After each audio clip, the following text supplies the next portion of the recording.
hal terpenting di dunia sepak bola adalah menjaga rasionalitas kita sebagai manusia. Dalam tahapan kehidupan kita, kehilangan, ketidakpuasan, ketidaksamaan antara harapan dan kenyataan, itu adalah hal biasa. Kalau kita tetap objektif dan rasional dalam menjaga pikiran dan rasa kita bahwa hal yang terjadi itu memang harus terjadi, dan kita tak bisa apa-apa terhadap apapun hasilnya selain daripada menerimanya, maka kita tak perlu khawatir. Nasihat hanyalah nasihat.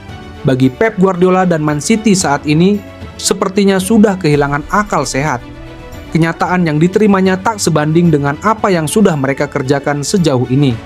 Man City versus Feyenoord jadi sajian matchday kelima Liga Champions. Duel yang berlangsung di Etihad Stadium itu berakhir imbang 3-3. Tim tuan rumah sedianya sudah unggul 3-0 hingga memasuki menit ke-75. Feyenoord mampu mengejar ketertinggalan dan menyeimbangkan skor di sisa waktu yang ada. Manajer Manchester City, Pep Guardiola, tampak emosional melihat timnya membuang kemenangan di depan mata. Saat sesi jumpa media selepas pertandingan, wajah pria Spanyol itu tampak terluka akibat bekas cakaran. Wajah luka Guardiola mengundang perhatian salah seorang awak media yang bertanya kepadanya. Ex-pelatih Barcelona itu mengaku luka-luka yang didapat akibat jari kukunya sendiri saat mencengkram mukanya. Dengan jari-jari saya, ya kuku-kuku saya ingin melukai diri sendiri, kata Guardiola sebelum meninggalkan sesi jumpa media laga Man City vs Feyenoord. Sebenarnya apa yang terjadi sampai Pep Guardiola melakukan hal seperti itu? Sebelum lanjut, jangan lupa like, subscribe, dan nyalakan loncengnya. Penderitaan Manchester City masih terus berlanjut. Ada perbaikan sih. Rentetan 5 kekalahan ditutup dengan hasil seri malam tadi. Haaland DKK kini tanpa kemenangan dalam 6 laga terakhir mereka. Man City juga kini telah kebobolan 2 atau lebih gol dalam 6 laga beruntun di semua kompetisi. Untuk pertama kali sejak Mei 1963. Kans kembali ke jalur 3 poin juga tak akan mudah mengingat pertandingan berikut mereka di Liga Inggris adalah menghadapi Liverpool. Guardiola jelas kecewa dengan hasil yang didapat timnya. Man City masuk buku rekor sebagai tim pertama dalam sejarah Liga Champions yang gagal menang meski sudah unggul 3 gol hingga 75 menit pertandingan. Kemenangan terakhir didapat Man City saat mengalahkan Southampton 1-0 di Liga Inggris pada 26 Oktober. Artinya, The Citizens sudah sebulan gagal meraih 3 angka. Performa buruk Man City dikomentari ex-pemainnya, Gaël Clichy. Dia menilai hasil imbang kontra Feyenoord tak ubahnya kekalahan, mengingat Man City sudah unggul 3-0 lebih dulu di kandang sendiri. Saya kehilangan kata-kata. Anda memang bisa diberi kebebasan, tetapi bagi para pemain bertahan, ada aturan yang harus Anda ikuti, kata Clichy usai laga Manchester City versus Feyenoord. Dilansir dari BBC, saat Anda bertahan dan tidak ada tekanan pada bola, Anda tidak boleh membiarkan garis pertahanan Anda datar. Dari permainan yang sangat nyaman, unggul 3-0, semua orang memikirkan Liverpool pada hari Minggu.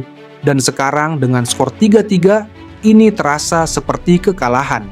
Jelasnya, keputusan Pep Guardiola untuk melakukan sejumlah pergantian pemain menjadi bahan perbincangan, terutama karena hal itu dianggap memengaruhi performa tim di babak kedua. Namun, Guardiola memberikan penjelasan terkait pilihannya, termasuk pembelaannya terhadap Josko Gvardiol yang menjadi sorotan dalam pertandingan yang mengecewakan tersebut. Guardiola memutuskan untuk menarik keluar Nathan Ake, Ilkay Gundogan, dan Phil Foden ketika City unggul 3 gol. Dia menggantikan mereka dengan Kevin De Bruyne yang belum sepenuhnya fit, James McAtee yang jarang dimainkan, serta Jahmai Simpson-Pusey, seorang bek muda. Langkah ini disebut Guardiola sebagai bagian dari strategi untuk mengistirahatkan para pemain kunci jelang pertandingan melawan Liverpool di Premier League. Dia merasa situasi permainan sudah aman dan yakin bahwa pergantian tersebut tidak akan memengaruhi hasil akhir.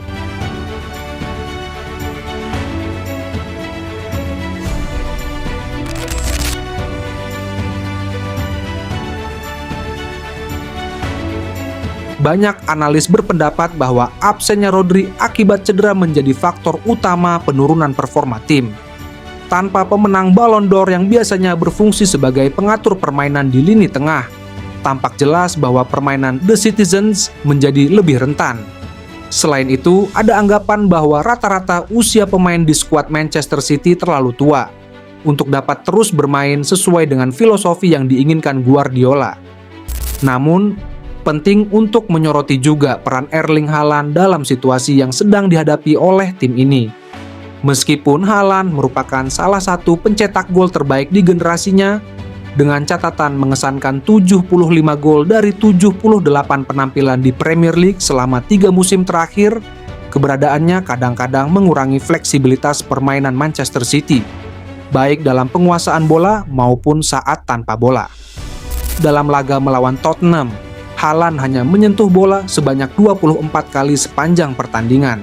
Sebagai perbandingan, Keeper City Ederson bahkan lebih sering terlibat dalam permainan.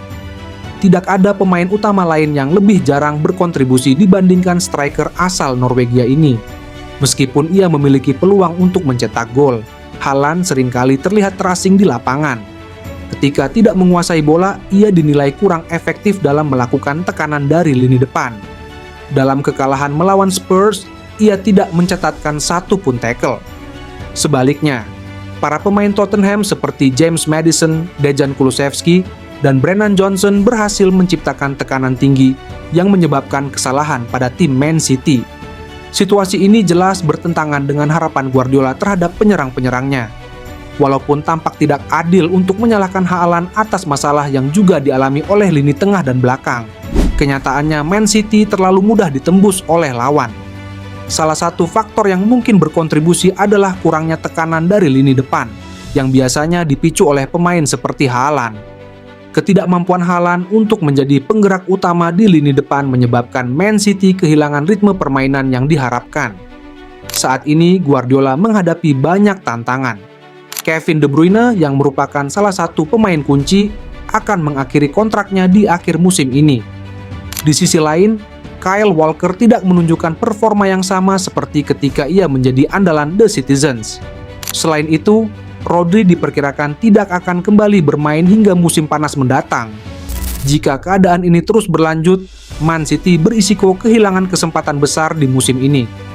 Meskipun Haaland telah mencetak 15 gol di semua kompetisi musim ini, yang bisa jadi penyelamat striker berusia 24 tahun tersebut juga tidak boleh luput dari evaluasi. Ia mungkin menjadi salah satu faktor yang memperburuk situasi yang sedang dihadapi oleh Manchester City. Pertandingan melawan Feyenoord membuktikan bahwa buruknya koordinasi di lini belakang jadi sebab Man City bisa kebobolan 3 gol di sisa waktu 20 menit terakhir. Dalam tren buruk tersebut, Man City 2 kali kebobolan 4 gol, yaitu lawan Sporting Lisbon dan Tottenham Hotspur. The Citizens 1 kali kebobolan 3 gol, yaitu lawan Feyenoord. Jelas, masalah di Man City bukan hanya pada di Haaland,